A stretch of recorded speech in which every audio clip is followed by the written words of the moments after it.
The stasis pod ruptured in a shatter of shards and cryogenic mist, ejecting Benjamin Rogers into the piercing clamor of alarms and acrid stench of burning insulation. He reeled, staggering on atrophied legs, heart lurching in his chest. Something had gone terribly wrong. The dimly lit cryo bay stretched before him, rows upon rows of darkened pods. His mind raced. Where was the crew? What year was it? How long had he been asleep? The ship's AI, Minerva, crackled over the intercom. Chief Rogers, all senior officers have been killed. Alien soldiers have infiltrated the Hyperion. The audio cut out in a hiss of static. Shouts and plasma fire echoed down the corridor. Then Benjamin saw them in the shadows between the pods. Tall, lithe figures clad in black armor, striding with a predatory gait. Rizians. They had found them. The last desperate hope of humanity. Benjamin's blood ran cold as he watched the aliens tear open the cryopods one by one, brutally gunning down the defenseless occupants as they struggled to consciousness. Men, women, children. The last 5,000 survivors of the human race. His mind flashed back to that final day on Earth 4 centuries ago. The once blue skies choked with ash, continents blazing, cities crumbling. A third of the population wiped out by the first strike, the remnants left to starve and burn. There had been no choice. Stay and go extinct on a dying planet, or send Earth's last 5,000 souls on a desperate flight to a new world, to carry on the legacy of humanity, to give their species one final chance. Now it was all for nothing. The 200-year journey wasn't even half over, and the Rizians had caught up to them, just as they had sworn to do. They would not allow a single human to escape. Instinct kicked in. Benjamin spotted a pulse rifle clutched in the hands of a fallen soldier. He dove for the weapon, rolling and coming up firing. 2 Rizians went down in sprays of blood. The others reacted instantly, plasma lashing out, consoles exploding. Benjamin scrambled into the shadow of a bulkhead, blinking the sweat from his eyes. His muscles screamed in protest, body weakened by centuries of cryo sleep. But he wasn't dead yet. He wouldn't let it all end like this. Gritting his teeth, Benjamin opened fire again, driving the Rizians back. He slapped the control panel on the wall and a blast door slammed down, cutting off the cryo bay from the rest of the ship. He was outnumbered 20-1, but at least he had bought some time. Staggering into the command center with a trio of shell-shocked survivors, Benjamin confronted the flickering avatar of Minerva. The AI explained the unthinkable.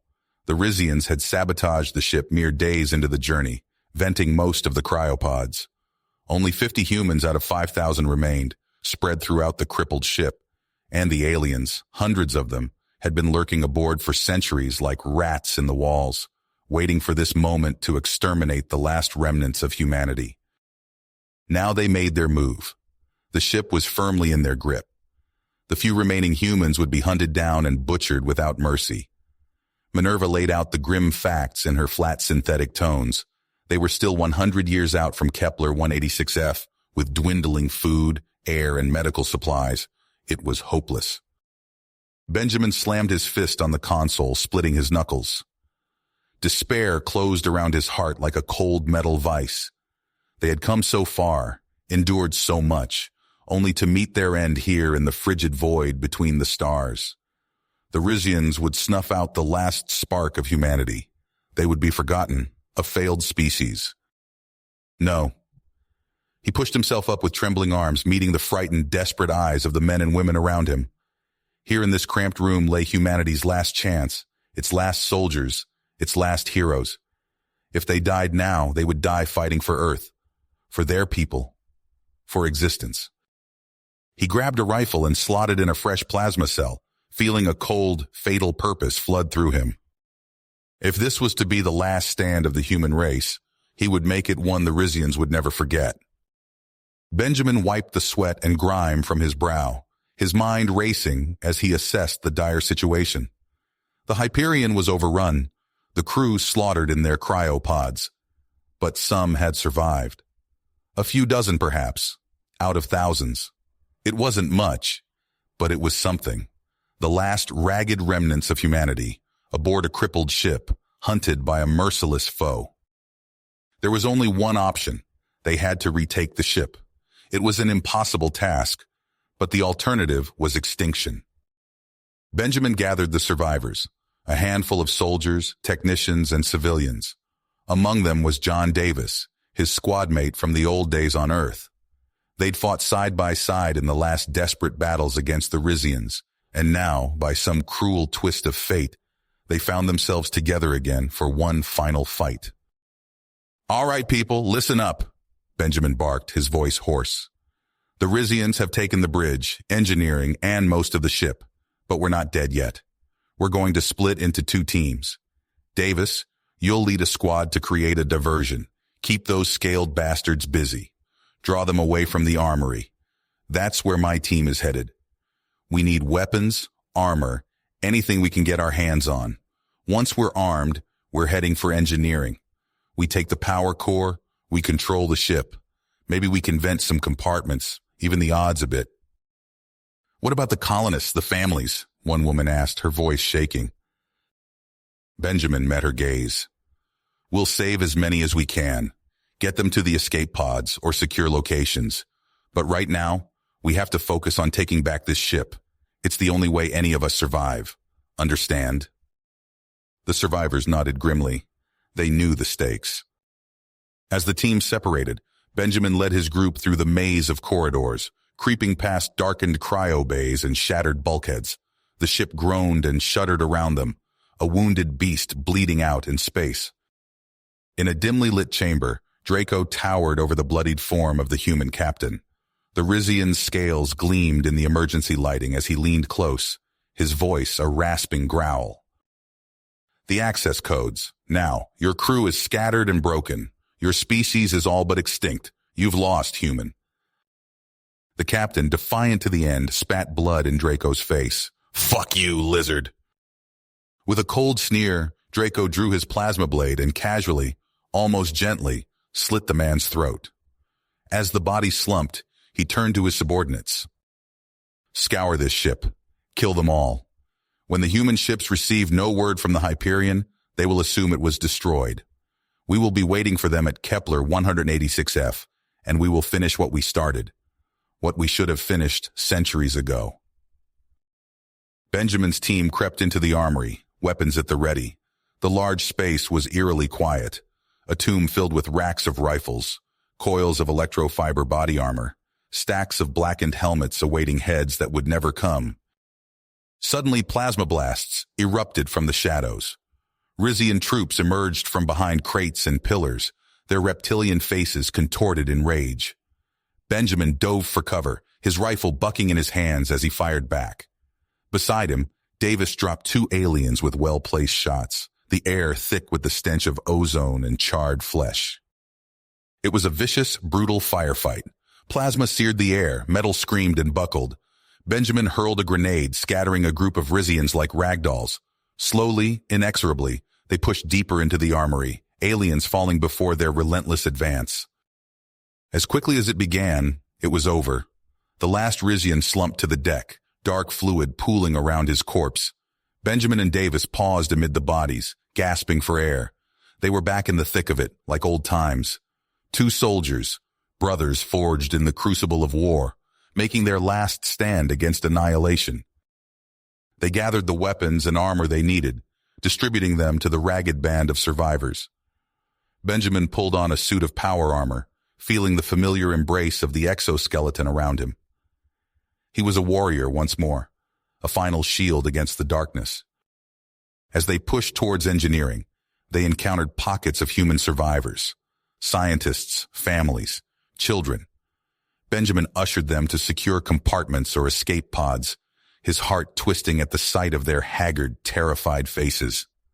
They were the future of his species, and he would gladly lay down his life to give them a chance. Word of the human resistance reached Draco. The humans were tenacious. He had to give them that. But they would break, like all the others. He would grind them under his heel and cast their ashes into the void. The battle for engineering was a brutal, sprawling melee in cramped corridors and winding access tubes. Rizians and humans clashed with rifle and blade, thrashing and dying amid the thrumming of the ship's mighty fusion heart. Benjamin and his forces fought like lions, pushing deeper into the chamber, the power core tantalizingly close. But then, disaster. A plasma blast struck a vital conduit, sending a power surge ripping through the core. Alarms shrieked, and emergency lights flared crimson. A calm synthetic voice echoed through the mayhem. Power core destabilized. Catastrophic meltdown imminent. 7 minutes to critical failure.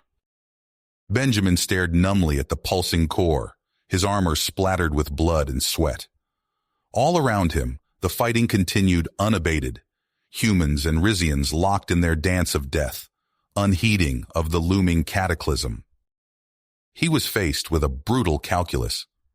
There was no way to stop the meltdown in time, even if they could take engineering. When the core ruptured, the Hyperion would be vaporized instantly. But maybe, just maybe, there was a way to buy a little more time. If they could hold engineering, keep the Rizians at bay for just a few minutes, it might give the survivors a chance to reach the escape pods, to flee the ship before the end. It was a fleeting hope, balanced against the grim reality that he and his soldiers would be sacrificing themselves to the blinding embrace of a plasma explosion. Benjamin had always known he would die fighting. He had made peace with that when the Rizians first darkened Earth's skies. Yet in this moment, with the last of his species hanging in the balance, he wavered. The voice of his old friend Draco echoed in his mind. "Your species is all but extinct. You've lost, human." Maybe he was right. Maybe this was the inevitable conclusion of a war they could never win, the last futile gasp of a doomed race. Benjamin lowered his rifle as a strange calm descended over him. The battle, the ship, the fate of worlds. It all fell away. In the end, it came down to what it had always been about, the survival of his people, of humanity itself. Yet how many more would have to die for a dwindling chance at a future? Was this the great filter, the barrier no civilization could surpass? Was it nobler for the last of them to perish together, to face the abyss as one? His suit was punctured and leaking, his bones broken and organs ruptured. His life was measured in minutes, an hourglass bleeding out on the deck of a dying ship between the stars. Benjamin raised his head and met the eyes of the ragged band of soldiers around him, young and old, men and women, the last of millions, the last of their kind. In their eyes, he saw fear and sorrow, defiance and love, and the tiniest flicker of hope, fragile and precious. In a moment of final conviction, he made his decision. Perhaps the Rizians would find the other ships. Perhaps humanity was only delaying the inevitable. But as long as a single human heart still beat, there was hope, and he would fight for that glimmer, that dying ember, until his last breath. They would fix the core. They would save the ship. Not for the glory of some distant yesterday, or the hollow promise of a tomorrow that might never come. Not for country or creed or treasure beyond measure. They would do it for each other. For that singular, transcendent bond between living things facing the unknowable dark. They would stare into the jaws of death, the maw of the void, and rage against the dying of the light. Benjamin's eyes snapped open as the realization hit him like a plasma blast. The reactor meltdown was inevitable. No amount of heroics or technical wizardry could stop it now. "Everyone fall back," he bellowed, his voice cutting through the chaos of battle. "We're heading for the shuttle bays, now!" The survivors looked at him, confusion and fear etched on their faces, but there was no time for explanations. Benjamin grabbed the nearest soldier by the shoulder, pushing him towards the exit. "Move, move, move!" As they sprinted through the corridors, plasma fire erupted around them. Draco's forces had cottoned onto their plan. The Rizians poured out of side passages, their scaled faces twisted in rage. Benjamin fired as he ran, downing 2 aliens with precise bursts. Beside him, a young technician screamed as a plasma bolt caught her in the leg. Without breaking stride, Benjamin scooped her up and kept running. They reached a junction, and Benjamin made a split-second decision. "Davis, take half the group and head for the primary shuttle bay. We'll hit the secondary. Go." As they separated, Benjamin heard the sounds of pursuit growing closer. His lungs burned as they raced through the ship's guts, the red emergency lighting casting everything in a hellish glow. They burst into the secondary shuttle bay, and Benjamin's heart leapt. 6 sleek personnel craft sat waiting, their hulls gleaming under the harsh lights.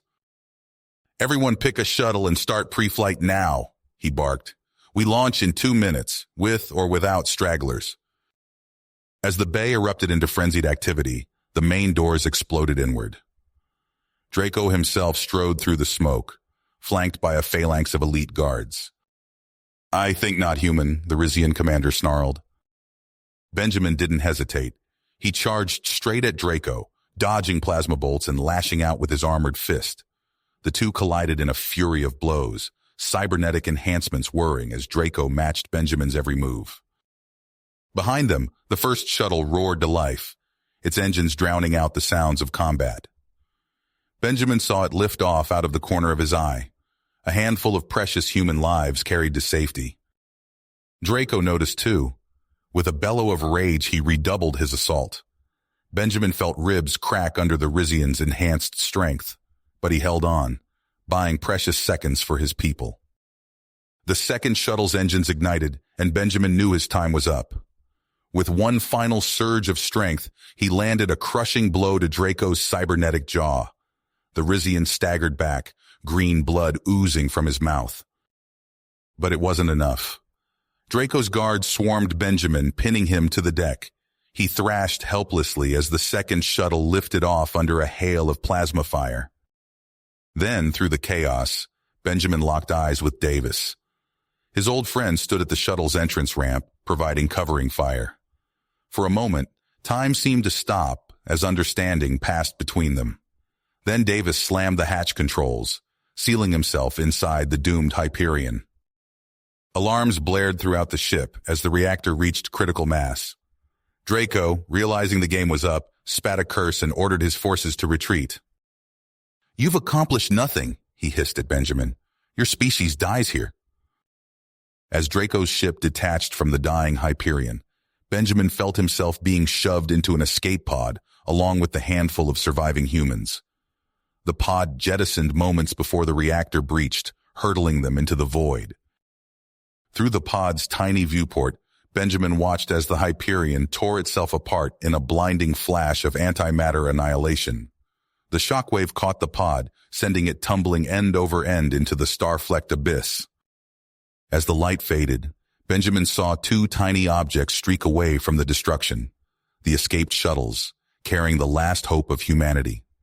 He allowed himself a grim smile before the cold of space began to seep into the powerless pod, and the long wait for death began. The cold of space seeped into Benjamin's bones as he stared out the life pod's viewport. The last sparks of the Hyperion's destruction faded into the void, taking with them any lingering hope. He glanced at the pod's life support readouts, the numbers ticking down with grim finality. "We're not going to make it, are we?" whispered Sarah, a young technician huddled in the corner. Before Benjamin could respond, the pod's sensors chirped. A massive shape emerged from the darkness, sleek and alien. "Rizian reinforcements," growled Thompson, his hand tightening on his plasma rifle. But the expected barrage never came. Instead, a transmission crackled through the pod's speakers, the alien language tinged with unmistakable concern. "This is Commander Xanthor of the Zaeroth starship Nebula Seeker. We detected a massive antimatter detonation. Do you require assistance?" Benjamin exchanged wary glances with his fellow survivors before responding. "This is Benjamin Rogers of Earth. We're all that's left of the human ship Hyperion. We were attacked by Rizians." A pause, then, "Rizians? Explain." Benjamin recounted their harrowing ordeal as the Zaeroth vessel enveloped their pod in a shimmering tractor beam. The hangar that greeted them was a marvel of alien engineering, all sweeping curves and pulsing bioluminescence.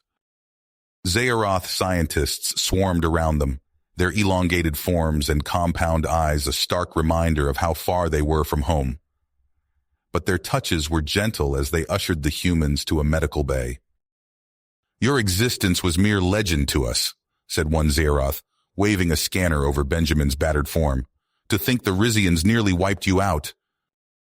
The Zeroth commander, Xanthor, strode into the room. His carapace gleamed with an iridescent sheen that spoke of authority.